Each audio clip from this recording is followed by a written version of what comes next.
નમસ્કાર. ધોરણ 10માં વિભાગ સીમાં વર્તુળ પ્રકરણમાંથી એક ખૂબ જ અગત્યનો દાખલો જે દર વર્ષે પરીક્ષામાં પૂછાય છે, જે સરળ રીતે એક નવા સૂત્ર દ્વારા આપણે દરેક વિદ્યાર્થીઓ આ દાખલો ગણી શકે તો એ રીતે આપણે જોઈએ છીએ. બે સમકેન્દ્રી વર્તુળોમાં તો હંમેશા બે સમકેન્દ્રી વર્તુળ એટલે પહેલાં તો એની આકૃતિ કેવી રીતે દોરવી એ ખાસ ધ્યાનથી જોઈ લેજો.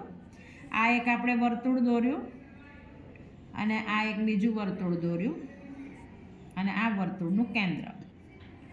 હવે જ્યારે આકૃતિ દોરીએ છીએ ત્યારે સૌથી પહેલાં તો આપણે આ જીવા સ્પર્શક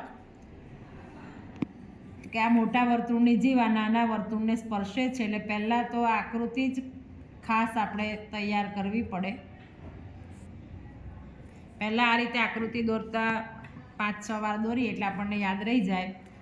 હવે જે મોટા વર્તુળની ત્રિજ્યા આપી છે 5 સેન્ટીમીટર, એટલે આ જે મોટી ત્રિજ્યા છે એને આપણે અહીંયા મોટો આંકડો કોઈ પણ દાખલો હોય, પાયથાગોરસની કોઈ પણ ત્રિપુટીવાળો દાખલો હોય, પણ આપણે બાળકને સરળતાથી યાદ રખાવવા માટે આ જે મોટી ત્રિજ્યા છે, મોટો આંકડો જે આપ્યો હોય હંમેશા અહીંયા લખવાનો અને નાની માપ આપ્યું હોય ત્રિજ્યાનું એ અહીંયા લખવાનું.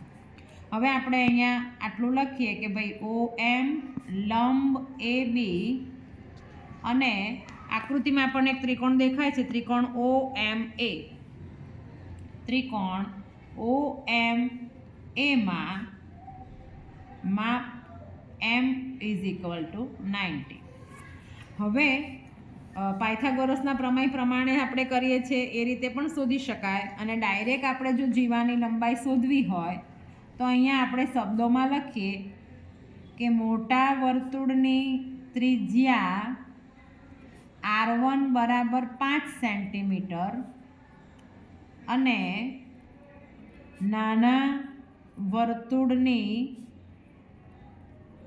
ત્રિજ્યા R2 = 4 સેન્ટીમીટર.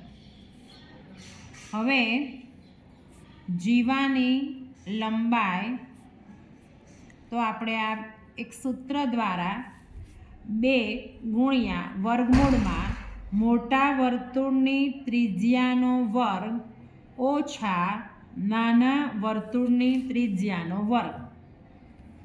હવે મોટા વર્તુળની ત્રિજ્યા છે 5 અને નાના વર્તુળની ત્રિજ્યા છે 4.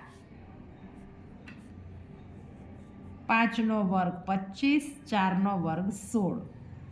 25માંથી 16 જાય એટલે 9 અને 9નું વર્ગમૂળ છે 3, માટે 3 × 2 = 6.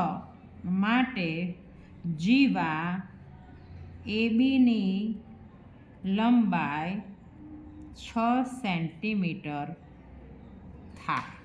તો આ એક સરસ સૂત્ર દ્વારા, એક બીજી રીત દ્વારા આપણે આ રીતે જીવા શોધી શકીએ છીએ.